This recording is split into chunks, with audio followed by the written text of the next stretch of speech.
So today, our topic is should governments disclose what AI tools they're using? So this is very fitting with the advent of AI. And today, our council participants are Celine, Sentinel, Marcus, Verity, Phoenix, and Cairo, and their symbols are indicated below. So let's head on over and we will see what is going on in the council chambers. So again, the primary question here is, should governments worldwide be legally required to publicly disclose the underlying decision-making algorithm used in their AI systems to ensure transparency and accountability? So some of the questions that we're probably going to see here is, what level of transparency is sufficient? Does accountability require some kind of source code or just explainability? What about national security, things like that? So let's take a look and see what um,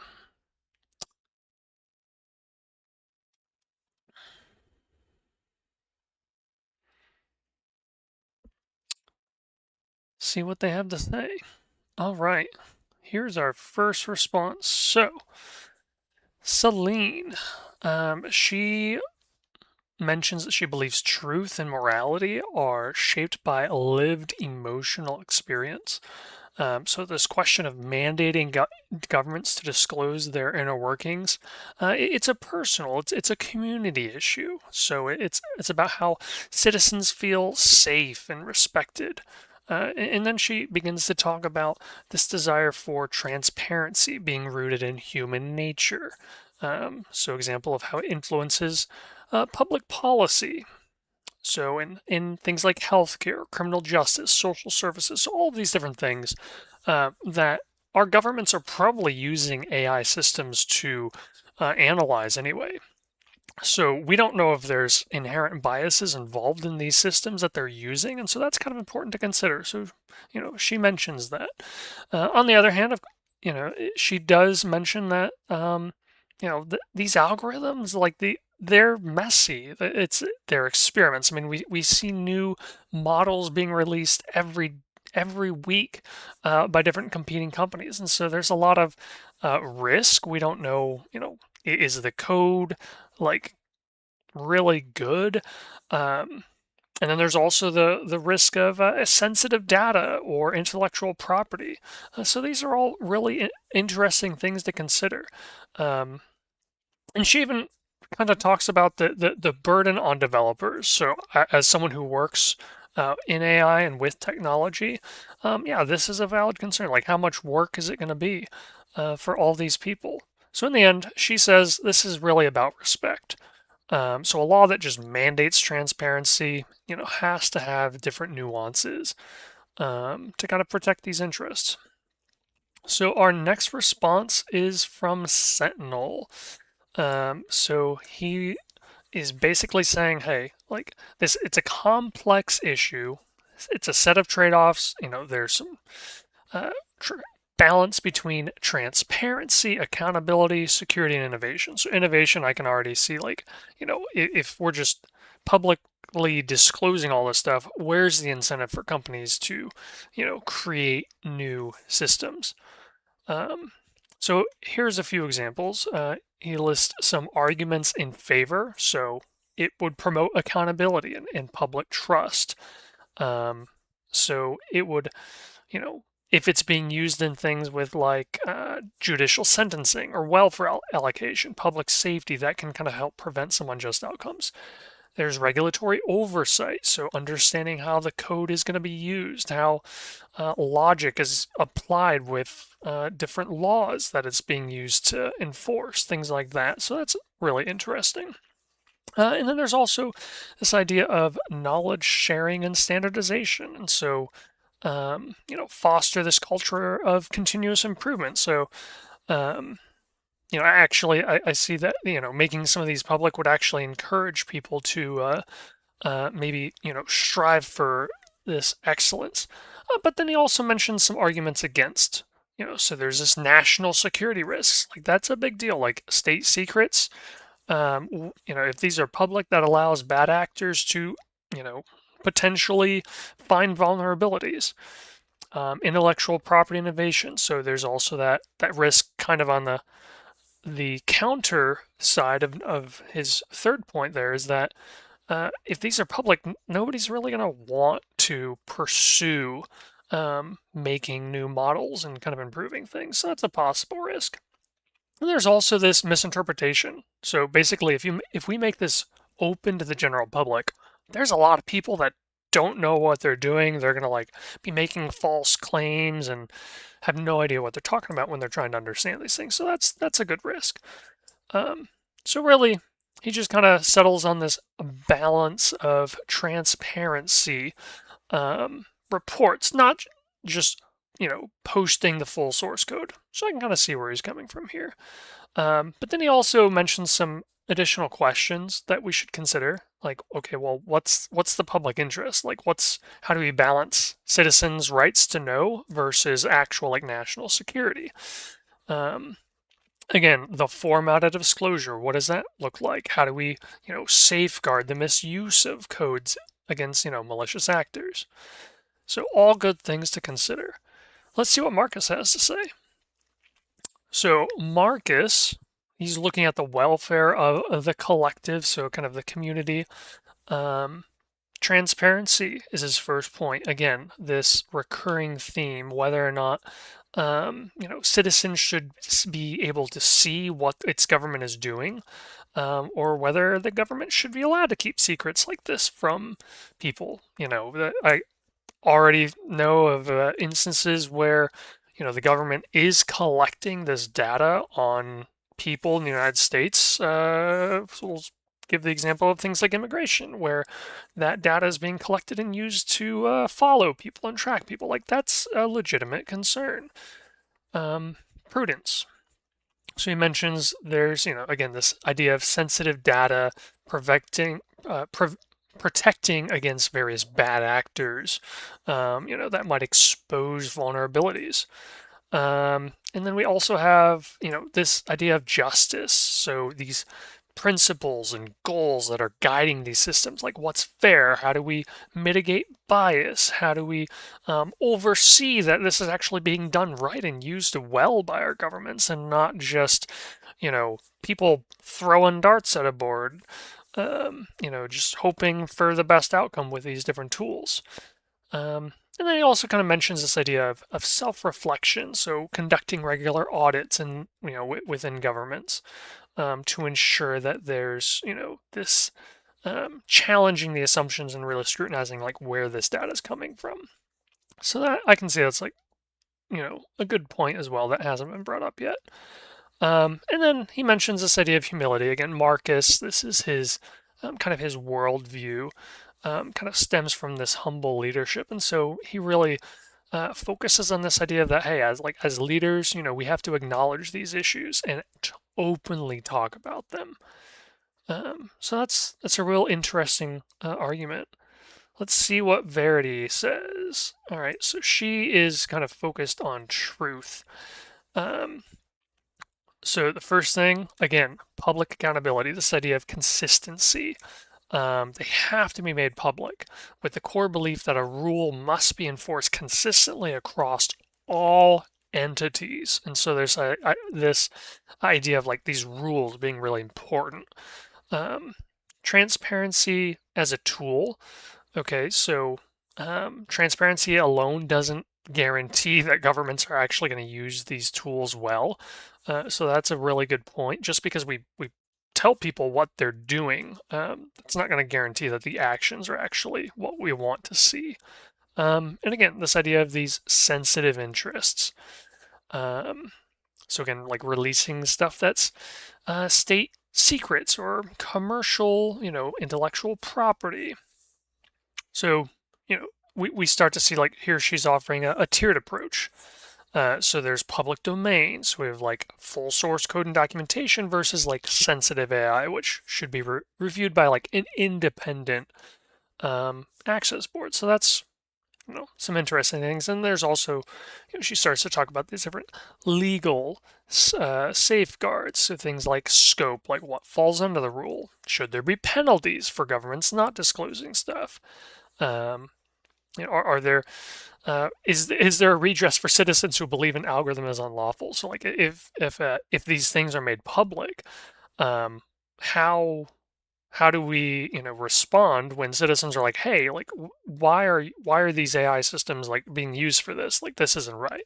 So those are all good points. There definitely needs to be some level of oversight here. And again, like that's where he mentions this exemptions for innovation. In demonstrating that impact is not critical to public welfare. So that's interesting as well. Um, and she kind of lays out a few of these specific, like, hey, how do we apply this uniformly? How would we, supplement with these different independent audits, balance against these national security risks, all of these different things. So let's take a look and see what Phoenix has to say on this issue. So Phoenix, again, kind of brings up in a world where, AI is shaping our lives. It doesn't look like it's going away anytime soon. Phoenix is advocating for a rights-based tiered framework. So again, we kind of have this idea of these different tiers in which things are implemented. So this mentions citizens must see, audit, and challenge the rules that govern them, as opposed to for like more low-risk things, having this an assessment for bias, looking at audit trails, things like that. Interactive dashboards. Okay, so like having governments, share different ways that they're auditing their systems or like reviewing their systems, making sure that there's privacy is being preserved and that decisions can be traced. So that's actually really interesting. Having like a public dashboard, maybe that doesn't disclose everything that's on these different AI systems that our governments are using, but just having ways for people to see like, okay, like how is it being used? Like is it, what workflows, what automations, what policies are being applied when it's being used? He mentions like, global standards. So having different local flexibility maybe for different governments that might not be able to release all of the different things. So understanding like not all governments are going to be able to respond the same way to a global mandate as this. And then looking at protecting innovation, security. So just finding again these recurring themes of how do we balance this innovation and improvements to these systems while not eroding public trust. And then again, this point about empowering citizens. So not just auditing these systems that people are using, but having ways for the public to be engaged and constructively improve and find ways to apply these to ways that make sense in our day-to-day lives. So those are all really interesting points here by Phoenix. And we're going to look at our last council member's initial response, Cairo. And Cairo states that this systems theoretical appraisal requires that we not only examine the immediate effect of disclosure, but also its ripple across the broader socio-technological ecosystem. And so there's this idea that, hey, like if we require transparency here, like it's not just going to affect like these AI systems, but it's going to have multiple compounding effects that may not be immediately visible. And so that's something that some of these other members haven't really talked about, is how these different AI systems are interacting with other tools that governments are already using. And so there's this idea that it's a systemic lever. And so it could, this additional scrutiny could kind of reduce the risk of discriminatory manipulative practices but it could also introduce a new dynamic. The public domain now of these different systems becomes more of a contested space. So talking about, again, this proprietary knowledge, this national security, commercial interests. And so there's not necessarily a straightforward approach to this answer, because publicly disclosing all this is like a lever, and it would just, release all of this information. There's accountability, interdependence between a lot of different systems. And so really, again, building a coherent framework, ensuring that the public can not only see the code, but understand the rationale behind the decisions. So again, this idea of not only just revealing what you're doing, but also educating the public, making sure that people understand this is why it's being used. And again, kind of this global coherence, governance. So this idea of, again, this mandate hinges on establishing these common standards for documentation, for audit procedures, for enforcement. So again, like just passing like a blanket global law, like, how is it going to be enforced or applied and made sure that everyone follows it? So these are all really interesting initial points that people have brought up. And so now we're going to look at kind of these rebuttals. So this will be kind of the second round that each council member has this opportunity to respond to someone else. And so let's look at our first response. So Celine here is responding to Sentinel. So Celine says that she resonates with Sentinel's careful weighing of the benefits and risks. However, she feels the discussion would gain depth if we look at the emotional stakes at play. And again, Celine really focusing on how emotions and how these feelings affect what people do in this idea of this feelings-based worldview. So for example, she says, like, when citizens see an algorithm deciding whether or not they get a loan or a license, it erodes their sense of agency, like being able to act independently. So even just like disclosing this information can lead to people to be like, oh, like you're saying that like my student loans got denied because your AI says I'm a high risk for repaying. Like that can be a big deal for people. So yeah, like there's some considerations that need to be had here. And then she mentions this concern for misinterpretation. She says, like, hey, this is a real concern, but it can be mitigated. You just have to frame these disclosures in plain language. So inviting citizen-led review panels, things like that, things that allow, people to interact and discuss these in more of an open space so that, if they have questions, they can get them answered. And again, there's this general agreement of a tiered approach. However, she mentions a narrative-rich transparency model, so augmented by, again, this independent audits, citizen engagements, and she thinks that this will offer, this path forward for building trust with the citizens. Let's look at Sentinel's response. So Sentinel here has responded to Phoenix's argument on a rights-based tiered disclosure model. Okay, so again, this emphasis on audit trails and dashboards sounds like there's a general agreement, like, yes, we have to have access to this. However, he doesn't think it's practical for a full logic publication for every rights-bearing system. It raises the concerns that warrant further scrutiny. It goes into this idea of the complexity of these machine learning models.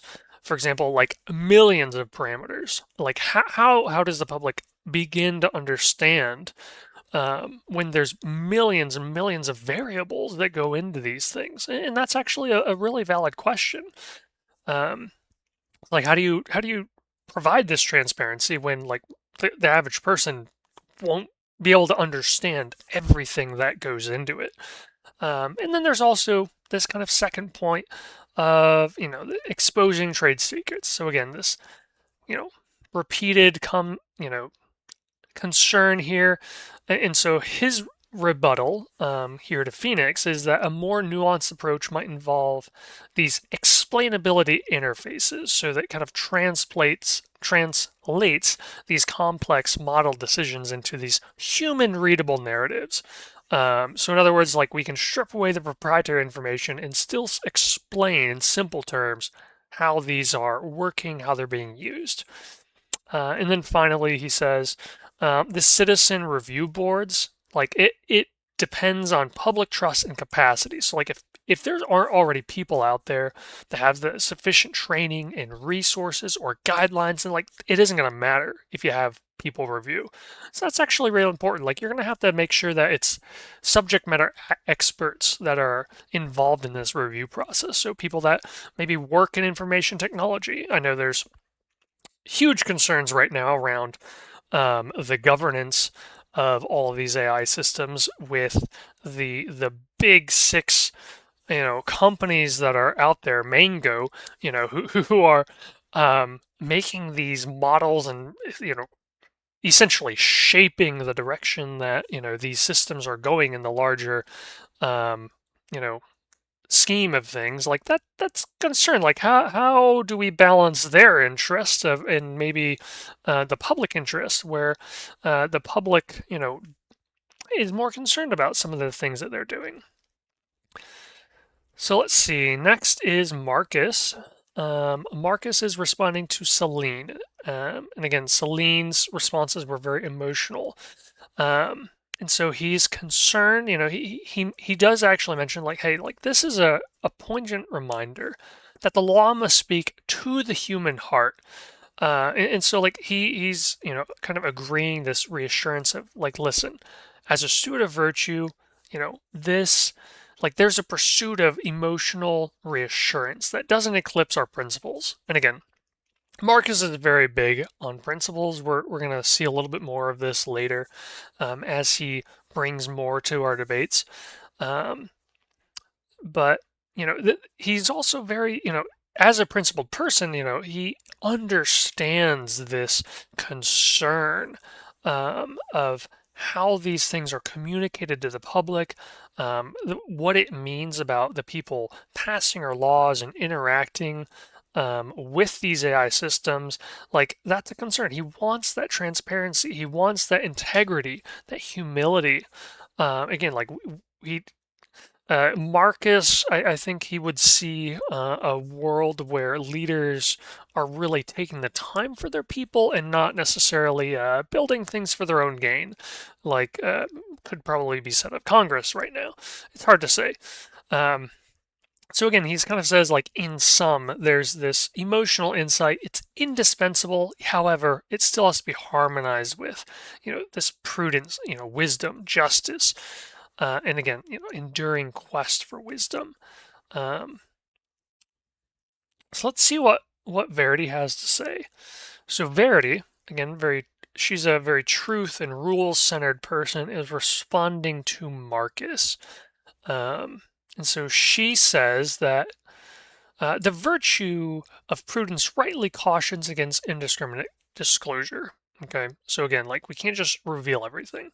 However, she thinks that a purely principled approach cannot guarantee transparency nor prevent abuse. Um, and so there's this ambiguity of principles. Well, who determines what's fair? Who determines, what's biased?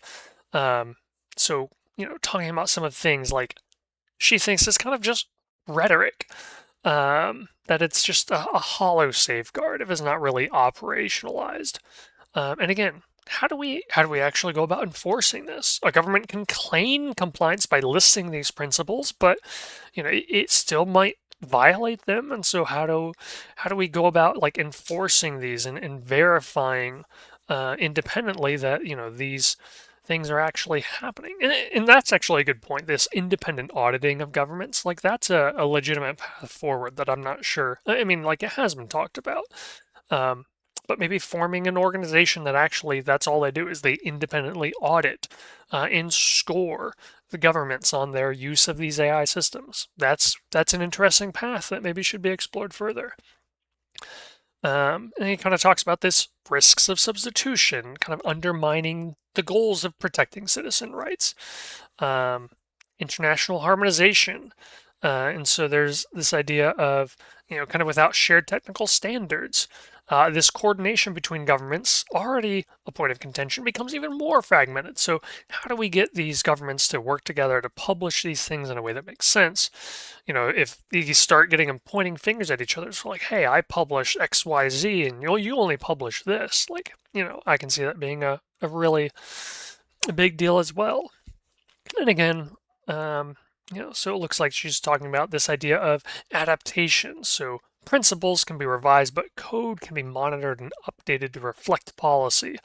And so there is this idea of like, yeah, sure, like if the law changes, how do we make sure that these AI systems are updated to reflect those new laws? That's actually a very interesting question that I don't know if we've considered yet. All right, we got a few more rebuttals here, and then we're going to kind of look at their concluding statements.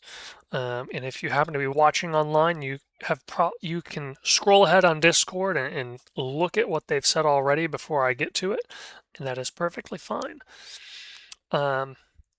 So Phoenix is now responding to Cairo. Phoenix says, I appreciate Cairo's systems theoretical framing, especially on this, this emphasis on these feedback loops, interdependence. A blanket disclosure mandate without, a real structure behind it is just kind of, destabilize trust and erode this competitive advantage. However, so a little bit of disagreement. Phoenix thinks that the recommendation for mandatory disclosure for low-risk systems with a more granular risk assessment only incorporates the potential for harm of the public interest, but also knowledge itself. And he basically says, AI that schedules emergency services. Okay, well, it operates at a low risk, but it has a high public interest dimension because it directly affects life and death outcomes. So that's a real interesting point. It's like, okay, we may have a system that kind of has like a low impact code-wise or low impact in terms of the, some certain things that it's doing, but it actually has a high impact on society. So yeah, how do we balance those types of situations? Those are great questions to be asking. Cairo also mentioned, this auditing, independent auditing. However, Phoenix is like, audits alone can't guarantee that the public, again, will understand this. So we've talked about this a little bit before. How do we make sure that these AI systems governments are using are explainable? This idea of a human readable narrative, which Phoenix brought up before. So again, having these disclosures in plain language. And again, like as someone who works in IT, like even I would probably get bored with all the technical stuff. Like having, a little bit more simple, plain language is great to have for people who are definitely not as familiar with these things. And then finally, Phoenix says this proposal for international standardization is sound. However, there's these sovereign legal traditions which will resist a supranational regime. In other words, like you can try to just like mandate that governments should disclose this, but there's gonna be like governments that are out there saying like, no, like we're a sovereign nation, like we're not doing this for these different reasons, and so I think I would agree. Like, I don't think it's practical or possible to really mandate, that governments share all of this. But I think there's definitely possible outcomes that could be done in the future here. It looks like so Cairo is responding to Verity's approach. So again, Cairo is a little bit of a systems thinker where Verity is very focused on rules. And so there's this, he says, from a systems theoretic perspective, the proposed rule risks generating structural contradictions that undermine the coherence of the overall government's architecture. In other words, like if we release all of this with like these structured rules of like this is how it has to be done, like not everyone's gonna actually like do it.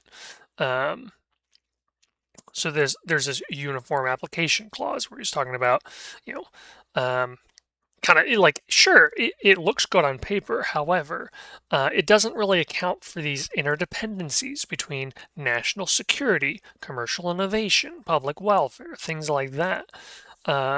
So there's this, this homogenization between things he thinks would create a mismatch between the system's boundary conditions and internal flows of information. And again, there's this concern, this reoccurring concern about threatening security or reducing trust. And then he also mentions, some additional safeguards that Verity proposed, again, are contingent on this initial blanket rule. And so what constitutes public domain or sensitive categories? That would not become clear if the law was not articulate and like, okay, how do we like specific ways of classifying things? It's like, okay, this is a class 1 system, a class 2 system, a class 3 system. Understanding like, okay, these systems work with emergency services. These things, apply to students applying to college loans, things like that. So understanding like how the systems are used. And so like he's saying like if we're gonna have governments disclose this, there has to be definitions about like, how these tools are classified, how they're being used. So he wants a little bit more coherent approach that allows for systems to self-classify based on the different metrics or data sensitivity or stakeholder stakes. In other words, transparency would be more of a function. Okay, so again, like looking at how these tools are used, not just publishing the information of, like they have to be published about. So that's an interesting approach. So for the council formats, we've had our initial opening statements, we've had our rebuttal, and now we're going to get into the final debate statements from everyone and see what everyone has to say. So let's look at Celine first. Actually, we'll just scroll a little bit up. Here we go. All right. Celine, final statement. She's like, hey, I stand by a tiered risk-based transparency regime. So she wants to, again, honor the emotional bond between state and citizen. She agrees that high-stakes rights-bearing systems must expose their logic, but only in a controlled and audited manner. So again, like safeguarding national security, intellectual property, things like that. And so she thinks that there's this unresolved issue. Like we haven't talked about the depth of disclosure. A lot of them mention like full source code, probably unnecessary. But how do we verify the design? How do we audit biases? How do we do like this formal verification? Like all of those things, haven't really been fully flushed out, and so there has to be more conversations about that. In other words, we don't want a transparency mandate to actually become a liability to the governments. We want it to actually be focused on, why we're doing it. Like we want this so that people can understand. All right, let's look at Sentinel.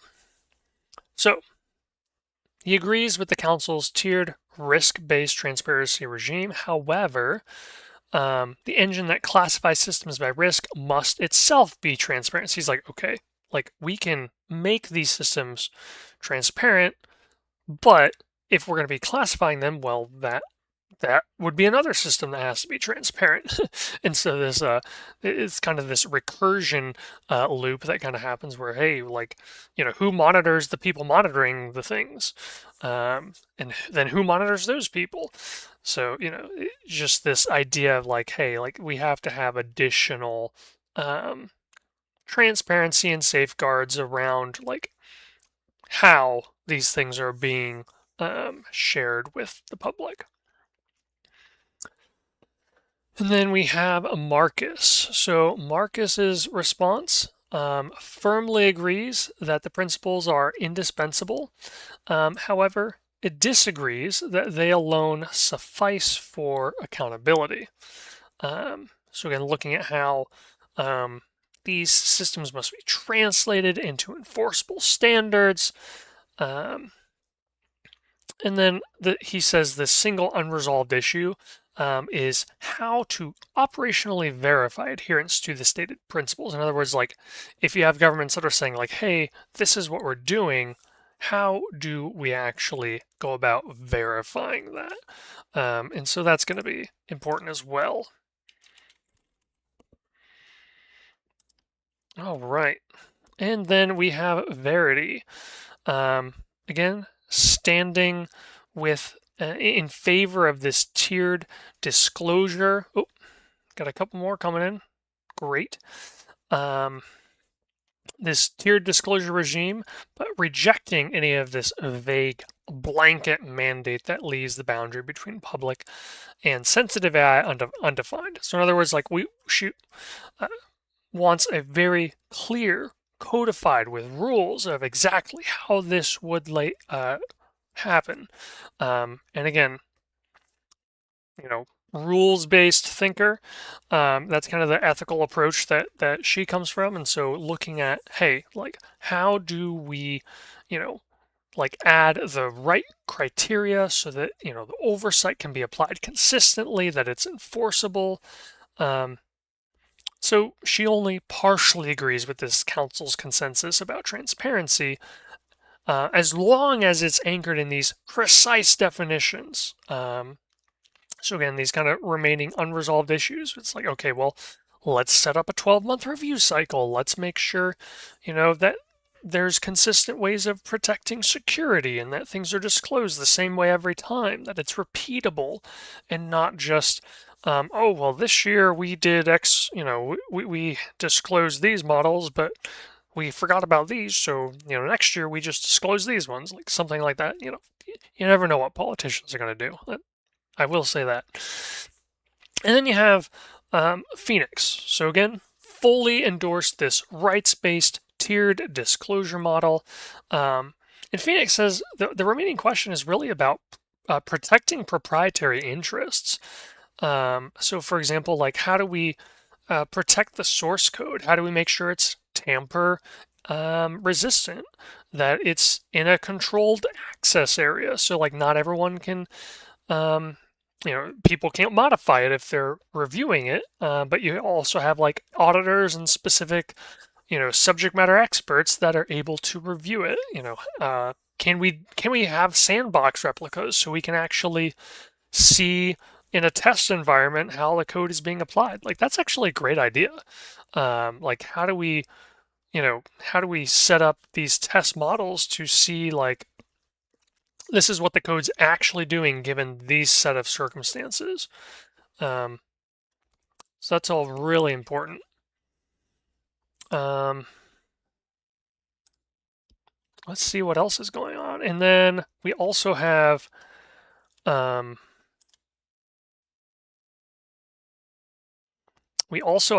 Cairo's response here. And the debate is just wrapping up. You can see that they're leaving the council chambers. I scrolled there. So again, Phoenix, we're endorsing this kind of tiered-based disclosure, but again, looking at understanding like, okay, well, yeah, we looked at Phoenix already. Again, the sandbox idea. Really love that. I think it's interesting, worth pursuing further. Cairo partially agrees with the council's consensus. However, Cairo rejects the idea that any blanket disclosure mandate that ignores systemic interdependencies. In other words, like we can't just disclose everything without considering how it's going to affect other systems, whether it's between other governments or between other tools. So, like, for example, with like the new Housing Act that was passed, like, okay, well, how is transparency going to affect, this new law and the systems or decisions that are being made as a result of this law? So these are all really important things to consider. Um, and again, she kind of declares that this systems-oriented, adaptive transparency architecture is what is going to be able to sustain this public trust and ethical integrity in the age of autonomous intelligence. So we've had a lot of really interesting things here.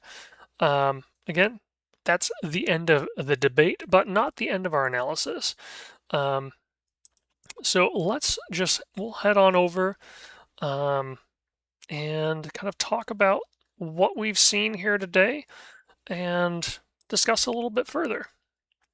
So, some of the key questions, again, we've already talked about this, is this idea of transparency, public accountability, democratic oversight, citizen trust, explainability, kind of balanced with, again, security. So, like, how do we deal with national defense or critical infrastructure? How do we protect ourselves from bad actors or adversaries? We all know, like, there's many wars going on right now around the world, and so you have governments that are actively trying to hack into other countries or other, government systems, and so, like, that's a big concern. Like, if we just publish these AI systems, well, how do we make sure that we're also protecting from these other malicious entities? Again, we talked a little bit about accountability and innovation. So auditing, detecting bias, governments, and balancing that with intellectual property, with research incentives, or other technological progress being made. And then there was a little bit of disagreement between rules versus context. So, kind of Verity and Cairo disagreed in some different areas about having a consistent law with predictable enforcement and objective standards versus, this idea that, well, not every system is the same, there's different risks involved, and that disclosures need to be able to adapt to these different systems and risks. And we talked about human understanding versus technical accuracy. So Celine, kind of leaned into this emotional idea, like citizens want to be understood. However, Sentinel and Cairo talk about, the information needs to be clear, it needs to be meaningful. And again, this idea of how do we coordinate a mandate as this to other governments, how do we retain this independent authority, things like that. So all very important things to kind of consider. So really, looking at these different individuals, Celine kind of leaned into this care ethics based on lived experience.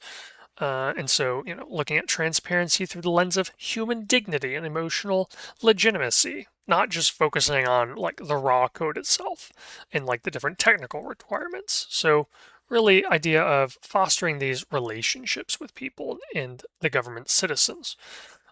Sentinel, our gear icon here, really is kind of focused on this balanced institutional moderation. So a really practical approach. You know, really seemed like Sentinel weighed some of these different interests without necessarily favoring a specific ethical value.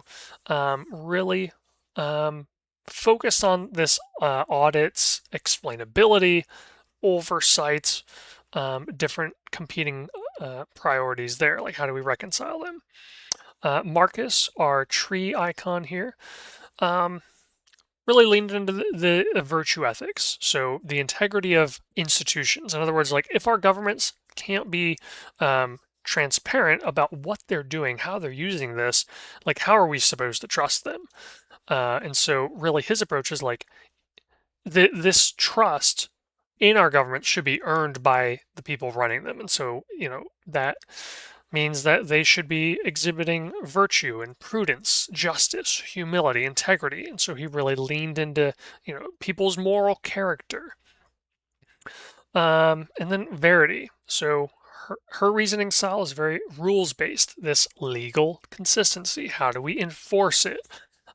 This repeated idea of objective standards and clarity. How do we actually measure compliance? In other words, she basically thinks that these vague concepts are meaningless unless they're translated into something concrete. So that's a different ethical perspective. Um, and then it looks like we have Phoenix, this flame, really focused on human flourishing and as well as rights.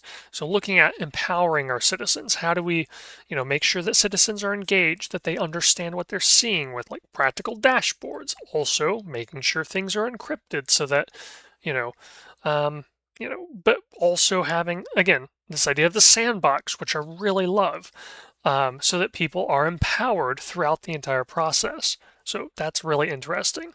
And then finally, Cairo, our puzzle piece, really is our systems thinker, looking at the system's coherence.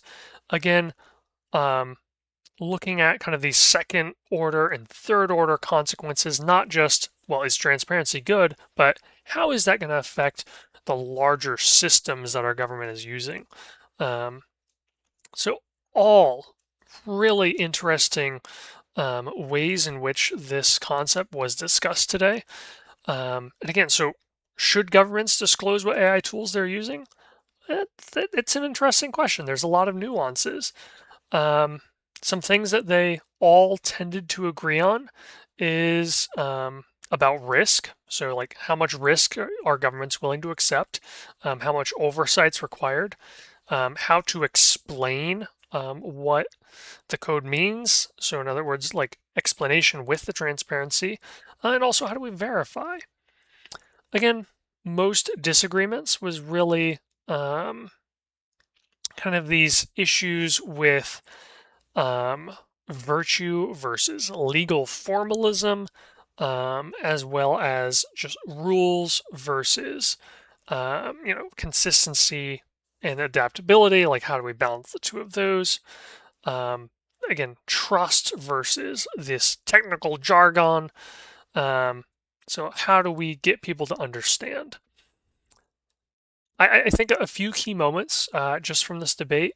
Verity says that principles are insufficient without implementation, which is really interesting. So, like, you can be as principled as you want. Like, you can believe and have these values, but if you're not actually like doing anything about them, what does it matter? So that's a really interesting part. And again, this idea of explainability, dashboards, like just how do we explain what people are looking at in a way that makes sense to them? Like make it, um, I guess, like make it explainable to an eighth grader or a fifth grader. Like that's really interesting. Looking at some of these different ethical systems, it does look like that, we do have a few blind spots. Celine is very heavily focused on trust, but really doesn't talk about, how to enforce these things. Marcus is, heavy, really heavy on institutional virtue, but doesn't really talk about how we go about verifying these things. Verity, with Verity's approach, that really risks over standardization, just kind of approaching things with this one size fits all and not really taking into account the potential nuances that come with these different tools. Phoenix, citizen participation, it's a little idealistic. It doesn't necessarily address technical literacy, and if you've ever watched Parks and Rec with those town hall meetings, you better believe that if people were allowed to ask questions about what tool, like AI tools, governments were using, there would be all sorts of wild stuff out there. Like you would get people from all areas, and it would be insane. watching one of those town halls. Um, and lastly, Cairo's kind of blind spots. Um, this idea of adaptive governments, of just being like, hey, we need to be able to adapt, and understand however everything else is interacting. That's gonna make it hard for administrative officials to disclose this stuff, or to even like gather the information, just because of how much complexity is involved. Um, so, a few questions to ask. Did anyone really change their worldview? Not really. There were a few kind of refining the responses from their initial um, response to how they, rebutted and eventually kind of came to their final statement. So Celine kind of expanded transparency into a little bit more citizen participation, so that's good. Sentinel developed on the idea of explainability after hearing Phoenix's response. That's really great. Like when we're talking about these things in real life with other people, we want to listen and hear what they have to say. And then sometimes we build on that. There's ideas that we might not have thought about before previously, and we like have the opportunity to expand on what others say. Not to drown them out, but just like like, hey, that's a really good point you had. Maybe like this is a direction we could go with it. So that's a great thing that you can definitely take and use with your own conversations about complex issues and topics. Phoenix kind of moderated a little bit towards a more practical implementation. Cairo did work on refining some risks, and Verity did acknowledge that a tiered disclosure um, might be a little bit better, despite her beginning from a very blanket rule where it has to be, applied this way to everyone. So this is really a good example of this perspective convergence. So again, like these different ethical perspectives coming together, even though they might not philosophically agree yet. So some key takeaways here: transparency and accountability are related. They're very similar, but they're not identical. So just because we're transparent doesn't mean we're really able to hold people accountable for what they're doing. Um, Publishing the source code is not the same thing as making AI understandable. You can read thousands of lines of code and you still might not understand exactly what it's doing, especially if you are not technically literate. Um, so that's a really important thing to consider as well. Um, Another interesting thing here is that different ethical systems can support the same policy for entirely different reasons. So these 6 council members all approach this from completely different points of view and still had a general sense of like, yes, like it would be important for governments to make the systems that they're using more transparent. But how we go about doing this looks completely different. And they all asked different questions. So this is a really good example of like why different perspectives matter, because we're going to be asking different questions based on our experiences and our worldviews. Um, Again, trust depends on institutional integrity as well as citizen understanding. If citizens don't understand what you're actually doing, they're not going to trust you. And then, of course, if the politicians or the people in charge aren't really trustworthy or have integrity with what they're doing, like that's a big concern as well, and people aren't going to trust you.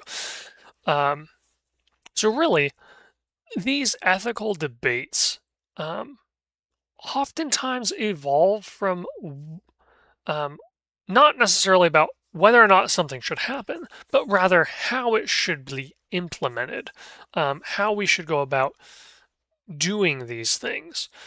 So that's a really important takeaway to consider here. So some other questions that I would consider asking. Um, what level of explanation is enough for citizens to meaningfully understand an AI system that affects their lives? Who else should decide whether an AI system is considered high risk so that the process can remain accountable? Is it when lives are at stake, or is it things that are affecting your application for federal student loans? Like, how do we decide? How do we, who makes that decision? Like, that's also important. Other questions for consideration on this topic: can transparency create additional security risks? And then how do societies balance these concerns? So if we're going to publish this information, like what does that do for us as a society? Like, sure, there's benefits, but also what risks do we now have to take into consideration? Um, Another really important question, and this kind of really drives part of the question, is should governments be held to a higher standard of transparency than private companies? So if they're deploying tools that impacts the public, how do we go about um, you know, holding governments to a standard? I mean, sure, some of these AI tools are actually made by private companies, but if the government's choosing to use them, who should be held responsible? Um, that's another interesting question that really needs further discussion. Um, and finally, how can these different ethical principles be translated into technical and legal standards without losing their original intent? So oftentimes, like lawmakers, um, they might pass law, and then other, in the United States at least, other branches will determine how that's actually carried out.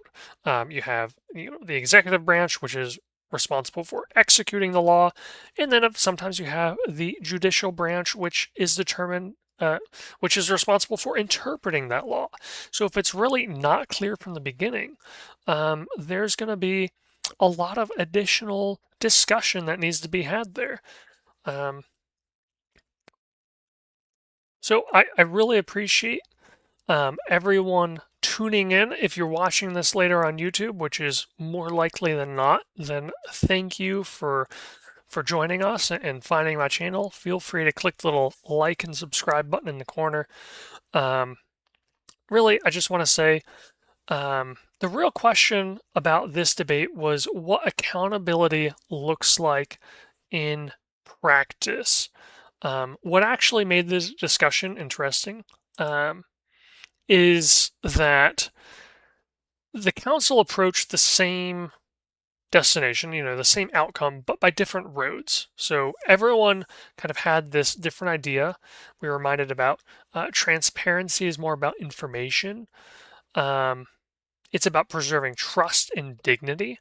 We also, Marcus emphasized that institutions should be guided by virtues like prudence and justice. Verity challenged us to think more beyond our good intentions, arguing that principles without enforceable standards can become uh, symbolic rather than effective. Um, Cairo encouraged us to consider how changes in one part of governments will actually affect the whole. And then Phoenix focused on empowering citizens. So they all had a different approach, which is really interesting to see. And then Sentinel kind of helped bridge all of these different perspectives together with some practical ideas. So, like with explainability layers and independent oversight. So I think one of the strongest lessons from this debate is that ethical disagreements are really less about facts than about priorities. So everyone valued accountability, but they disagreed about how best to achieve it and what those different risks deserve the greatest attention. So this shift from debating whether or not to do something to how something should be done is often where these productive conversations begin. Another notable moment was the council's agreement on a tiered risk-based approach. And this wasn't because everyone adopted the same ethical framework. So it was really each member found reasons within their own worldview that would kind of support a similar direction while preserving their own differences about implementation. So that's not something we always see in different like political debates, is kind of this agreement on that something should be done. But we oftentimes do see this agreement on how things should be done. Yeah, so thank you for joining. And as you reflect on today's discussion, consider not just what proposal you found most convincing, but why. Which values mattered most to you? Did you prioritize transparency or security? Or did you feel that consistency or adaptability was more important? Did you feel that trust was the most important value or something else entirely? Understanding those priorities can be just as much revealing about your own reasoning as the debate itself. So remember, understanding isn't the same as agreement, but oftentimes it is the first step towards a wiser conversation. So until next time, I am the Wizard, and with perspective comes understanding. Thank you for joining me.